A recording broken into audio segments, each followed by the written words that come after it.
लेकिन रिजल्ट जो आएगी पूरे देश का वो चौंकाने वाली रहेगी। वो बिल्कुल इस बार कह रहे हैं कि मोदी की कोई गारंटी नहीं, गारंटी है बिहार में तो तेजस्वी की गारंटी है।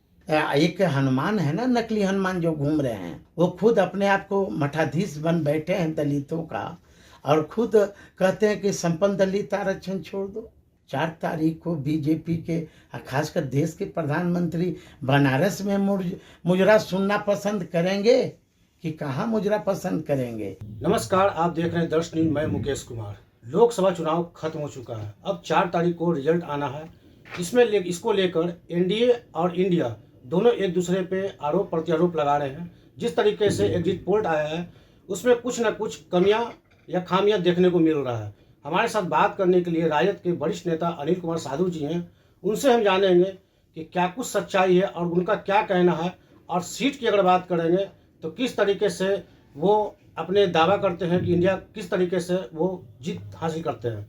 जी अनिल कुमार साधु जी, पहले तो 10 मिनट का आपका स्वागत है। जी नमस्कार। क्या लग रहा है एग्जिट पोल के हिसाब से कहीं ना कहीं कुछ गलत है या सही है? देखिए, एग्जिट पोल को हम लोग मानते नहीं हैं, और जो भी एग्जिट पोल दिखाया जा रहा है वो तो गोदी मीडिया के लोग हैं। अभी देखिए ना, बिहार में कोई चैनल दिखा रहे थे लोजपा और रामविलास का, वो उनको 5 सीट मिला और उन्हें 6 सीट दिखाया जा रहा है।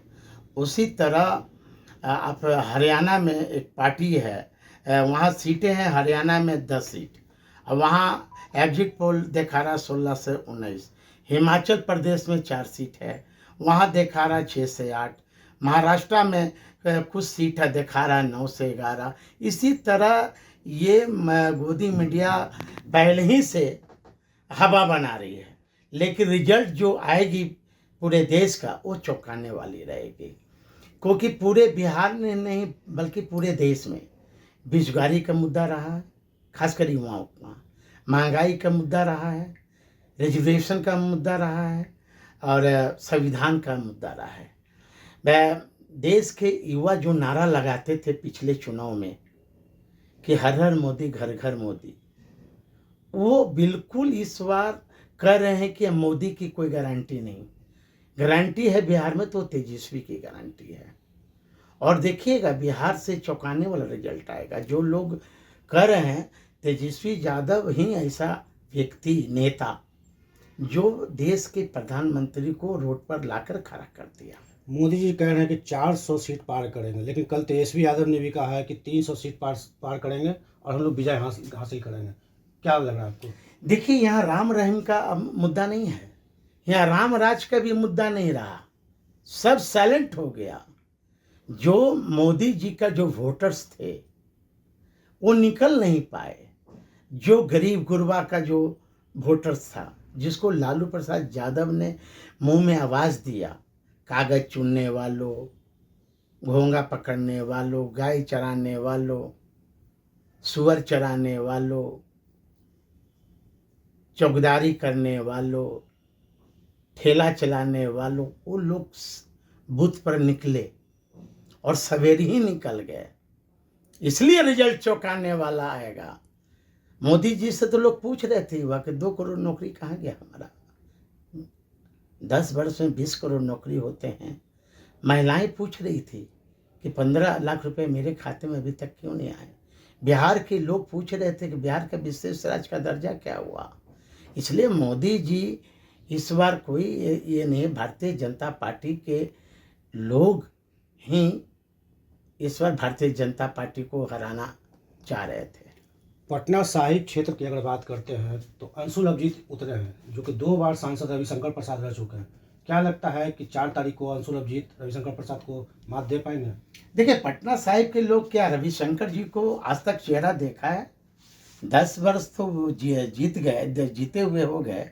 2 बार उनका दूसरा टर्म रहा, कभी वो आए ना, बाहर में आए, जहाँ पानी जमा ना कुछ में आते हैं।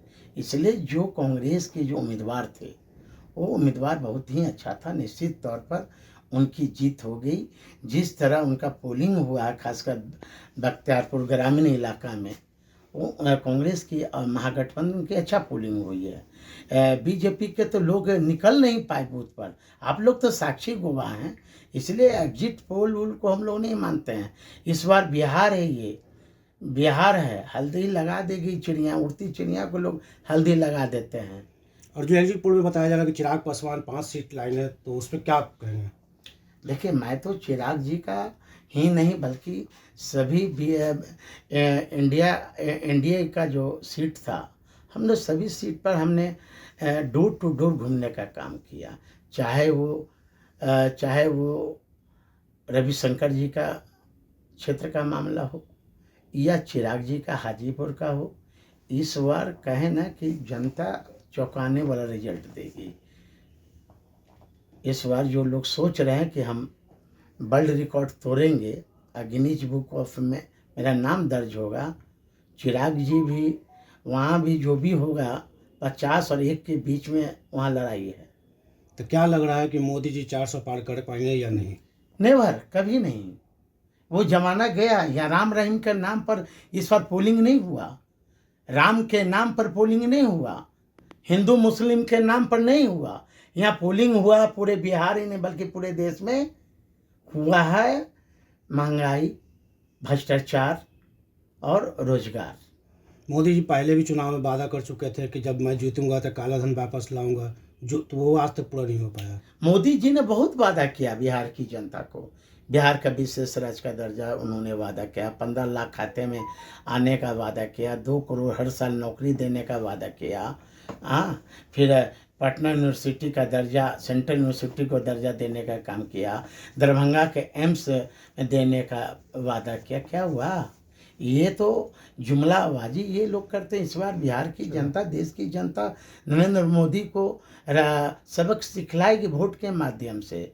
ये एक हनुमान है ना, नकली हनुमान जो घूम रहे हैं, उनसे पूछिए ना। वो खुद अपने आप को मठाधीश बन बैठे हैं दलितों का, और खुद कहते हैं कि संपन्न दलित आरक्षण छोड़ दो। चिराग जी का बयान है।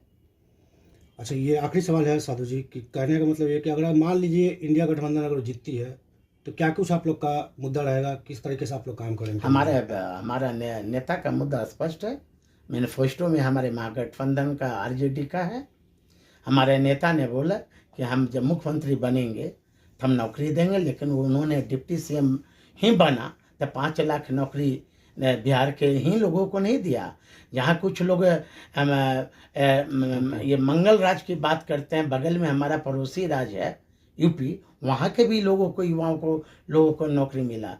क्या मैं तो पूछना चाहता हूँ, अब तो चुनाव खत्म हो गए, लेकिन बिहार के और यूपी या झारखंड के लोगों को, वेस्ट बंगाल के लोगों को तेजस्वी ने भी नौकरी देने का काम किया। क्या सिर्फ एक जाति को नौकरी देने का काम किया? सभी जाति धर्म के लोगों को नौकरी तेजस्वी यादव ने देने का क्या? बिहार के युवा तेजस्वी यादव पर भरोसा लोग किए हैं। देश का प्रधानमंत्री ऐसा नहीं, देश का प्रधानमंत्री क्या बोले? उनका भाषण, उनका जो टिप्पणी आया कि मैं मुजरा सुनाऊंगा, 4 तारीख को बीजेपी के, खासकर देश के प्रधानमंत्री बनारस में मुजरा सुनना पसंद करेंगे कि कहाँ मुजरा पसंद करेंगे? ये देश के प्रधानमंत्री हैं, मैं इन्हें सम्मान करता हूँ, लेकिन जिस तरह बयान आया मुजरा का, कभी मुर्गा का, ये बात किए रोजगार का। 15 बार बिहार में आए, युवाओं की रोजगार के बारे में बात किए, बिहार के विशेष राज्य का दर्जा की बात किए, 2 करोड़ नौकरी का बात किया। इन्होंने सिर्फ बात किया क्या? मांस, मछली, मंगलसूत्र, मंदिर, मस्जिद, बस इनका तो डिक्शनरी में यही है। कितने ये मंगलसूत्र बेचवा दिए बीजेपी वाले कोरोना काल में। ये लोग को आंख में शर्म है, इसलिए बीजेपी इस बार बीजेपी को हरना तय है। आप रिजल्ट देख लीजिएगा, जीतेगी भी तो ईवीएम के चोरी से लोग जीतेगा। तो आपने साफ तौर से सुना है कि हमारे साथ अनिल साधु जी हैं, जो राजद के वरिष्ठ नेता हैं। उनका साफ तौर से कहना है कि अब आने वाले 4 तारीख को ही समय बता पाएगा कि किसके ऊपर सर की ताज पहनेंगे। दर्श न्यूज़ के लिए पटना सिटी से मैं मुकेश कुमार।